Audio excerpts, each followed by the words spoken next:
สวัสดีพี่น้องFCทุกท่านนะวันนี้ผมเกษตรปลาเพื่อนพี่น้องมาอัปเดตสวนปาล์มนะพี่น้องสาเหตุที่แปลงนี้ผมเลือกปลูกปาล์มก็เนื่องจากมาเป็นที่เรียกว่าสะเทินน้ำสะเทินบกพี่น้องมันปีใดฝนดีนะน้ำจะท่วมขังในกรณีที่ปลูกมันนี่ก็เสี่ยงต่อหัวเนานะก็เลยตัดสินใจปลูกปาล์มพี่น้องก็ถ้าจะทำหน้านี่ก็เรียกว่าถ้าปีใดฝนดีมันก็พอได้ดอกพี่น้องถ้าปีเฮ็ดแบบเป็นประเภทเขา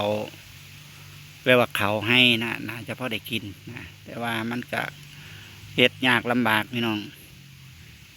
ก็เคยปลูกมันนะก็เลยตัดสินใจนะพี่น้องมาปลูกปาล์มนะพี่น้องปาล์มนี่ที่เพิ่นมักเลยก็คือที่ประมาณนี้นะเรียกว่าสะเทินน้ำสะเทินบกปีใดฝนดีน้ำจะท่วมขังซึ่งปาล์มนี่เป็นพืชที่ค่อนข้างกินน้ำสูงนะวันหนึ่งเนี่ยน่าจะตกมือละถ้าปาล์ม4 ปีเนี่ยตกกินมือหนึงก็1,000 ลิตรพี่น้องถ้าปาล์มใหญ่เรียวก็จะกินน้ำค่อนข้างสูงนะเรียกว่าต้องการน้ำสูงนะก็ปีนี้ปาล์มทุกเจ้าเลยพี่น้องบ่คอยติดหน่วยนะแต่ว่าของผมนี่ก็ทยอยแทงไปเรื่อยๆละซึ่งช่วงนี้น่าจะเป็นช่วงพักนะซึ่งก็แทงไปแล้วพี่น้องให้ตัดไปเห็นนะลูกลนก็หนึ่งในนั้นก็อยู่กับปุ๋ยนะพี่น้องปุ๋ยนะต้องเลือกปุ๋ยให้มันตรงจุดตอบโจทย์เช่น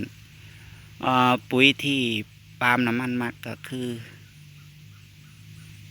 ประเภทขี้งัวหรือว่าปุ๋ยคอกต่างๆนะขี้หมู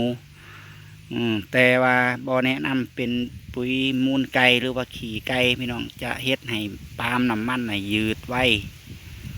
เรียกว่าปลูกประมาณ5-6 ปีนี่มันจะต้นมันจะสูงอันนี้ปาล์มผมนะเดี๋ยวผมจะเปรียบเทียบให้เบิ่งเลยนี่ปาล์ม8 ปีผมนี่นะพี่น้องนี่แค่เนี่ยพออันช่วงปลายยอดนี่ก็อยู่ประมาณสักเลยมือผมไปนะซึ่งผมนี่มีความสูงอยู่ประมาณ160 เซนติเมตรพี่น้องเปรียบเทียบเลยนี่ให้เบิ้งนี่เห็นบ่นี่เบิ้งไกลๆพี่น้องจะมีความสูงอยู่ในขอบเขตที่เหมาะสมปาล์มนี่ก็กำลังเขาหน่วยเป็นบางต้นนะพี่น้องซึ่งพึ่งผ่านพ้นหนาแรงมานะปีนี้ฝนมาไว้น้ำค้างพี่น้องในหล่องนี่ถือว่าดีเลยปาล์มน้ำมันนี่ก็พยายามอย่าเฝ้าไปแทงทลายแทงทางออกเลยพี่น้องเลยถ้าเอาแทงนี่ค่อยๆแทงไปสักอาทิตย์ละทางหรือเดือนละ2 ทางนะเอาค่อยๆแทงอย่าแทงพรวดพลาดที่เดียวออกเบิดนะซึ่งในโซนที่เป็นหน่วยนี่เขาก็ค่อยๆแทงขึ้นไปแต่ว่าจะแทงท้ายในมือเดียวหรือ2 มือออกให้เบิดนะค่อยๆแทงไปเลยนะสักอาทิตย์ละทาง2 ทางไปสิให้เขาทยอยเรียกว่าทยอยยืดโตถ้าเขาแทงออกพรวดมันจะยืดไวเราก็จะเห็ดให้ลำต้นปาล์มน่ะสูงนะ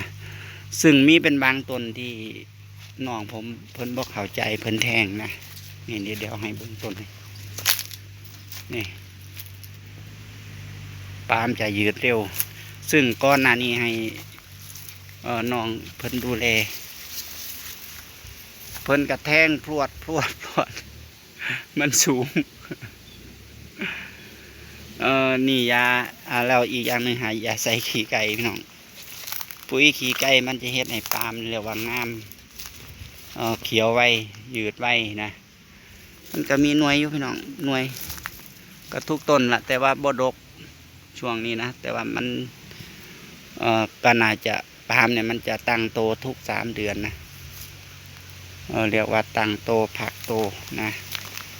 อันนี้แล้วแต่นะพี่น้องผมก็บ่ได้ว่าเก่งกว่าไผดอกแต่ว่าเท่าที่ผมเฮ็ดมากประมาณนี้นี่ต้นนี่ปลูกแซมพี่น้องปลูกแซมทีหลัง ปลูกแซมทีหลังเด้อ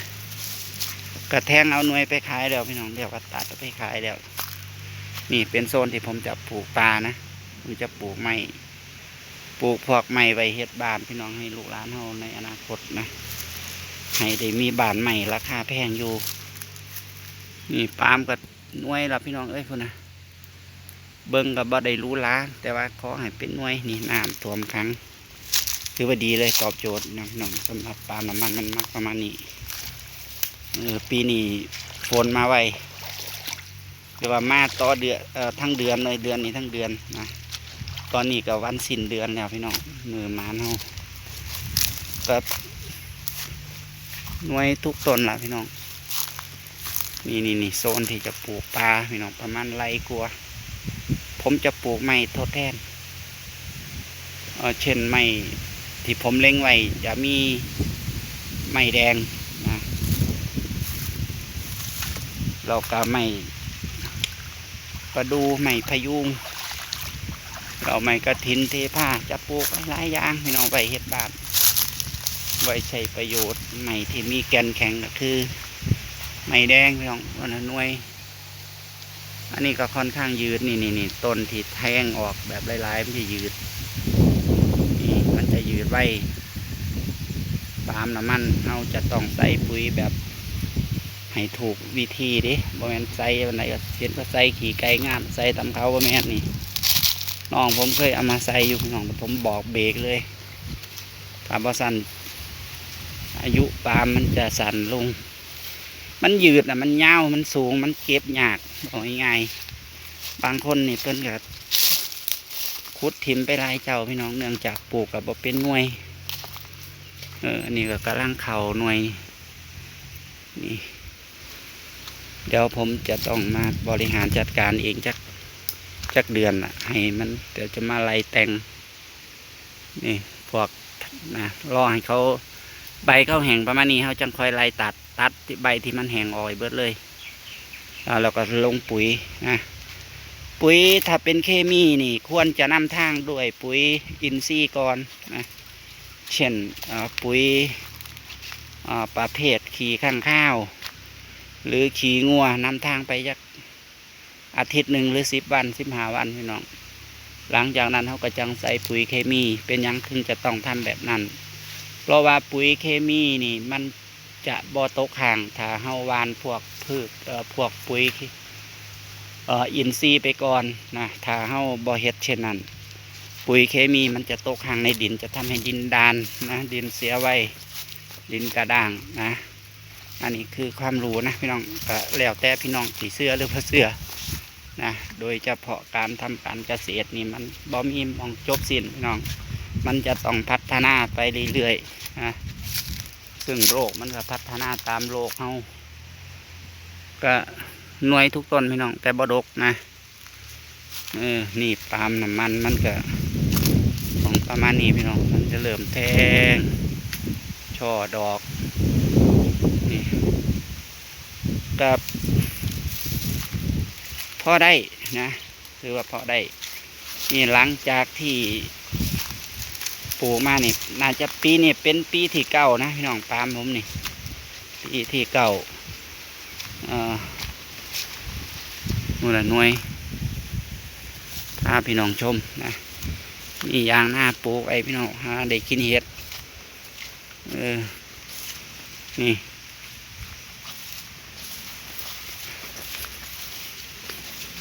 เป็นสวนที่สะเทินน้ำสะเทินบกพี่น้อง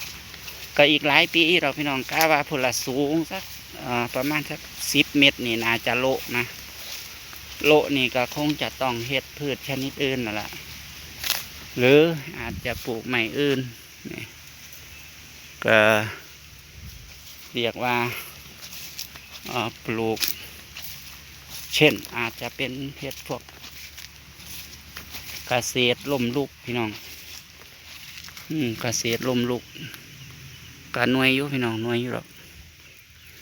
เกษตรล่มลุกเช่นปลูกถั่วปลูกแตงปลูกมะเขือปลูกพริกนะอันนี้คือความคิดนะเดี๋ยวก่อนจะลงคลิปพี่น้องจะพาไปเบิ่ง กระเจียวนะปลากระเจียวซึ่งปลูกไว้หลายต่อหลายปีแล้วซึ่งหลายๆคนในหมู่บ้านเพิ่นก็ว่ากระเจียวสวนเจ้าคือหลายแท้ข่อยบ่เคยหูมาก่อนเลยมันออกดอกยังเพิ่นว่าบางคนเพิ่นถามตามต่อก็แสดงว่าเจ้าเคยมาลักของข่อย คิดไว้นะ ผมคิดไว้ผมบอกกล่าวว่าผมอยากให้เจ้าอายนี่ก็จะมีดอกปลาปลายอยู่พี่น้องซึ่งมันกับพ้นฤดูออกดอกแล้วล่ะนี่เป็นกระเจียวนะที่ผมปลูกไว้นะซึ่งมันขยายพันธุ์แบบบริเวณกว้างเลยพูนพี่น้องพูนอันนี้มันพึ่งถือฝนมันก็จะประมาณนี้นะเดี๋ยวว่าเดี๋ยวมันก็ค่อยขึ้นมาค่อยใหญ่ค่อยงามไปเก็บเทียหนึ่งได้เป็นถุงปุ๋ย ดอกนี่เงาหนึ่ง4-5 ดอกคนนี้ไปเดิมที่ปลูกไว้ประมาณ2-3 เงาพี่น้องปลูกไว้ประมาณโซนนี้นี่โซนนี้ปลูกไว้อันนี้คือบางส่วนนะที่ผมขุดขยายไปเรื่อยๆนะมันก็เลยบางแต่ว่ามันก็อยู่ในบริเวณที่กว้างอยู่มันจะขยายพันธุ์โดยอัตโนมัติเลยพี่น้องถ้าเฮาเก็บกินนี่เฮาต้องเก็บดอกที่เพิ่นบานไว้ให้เพิ่นสุกผมแนะนำให้ปลูกโซนที่มันสูงนะเวลาเขาออกดอกเขามีฝนมาน้ำจะไหลพัดพวกดอกพวกยังขยายไปโดยปริยายเรียกว่าโดยอัตโนมัติเลยนี่มันออกหอดในอันต้นปาล์มจะสลัดไปนี่ก็ได้พี่น้องสลัดดองไปนี่ก็ได้ให้เพิ่นออกนะเรียกว่าขยายพันธุ์โดยอัตโนมัติเลยพี่น้องพุ่นไล่พุ่นไปพุ่นไปพุ่นไปพี่มันอันนี้มันขยายเองนะนี่คอมเมนต์นี่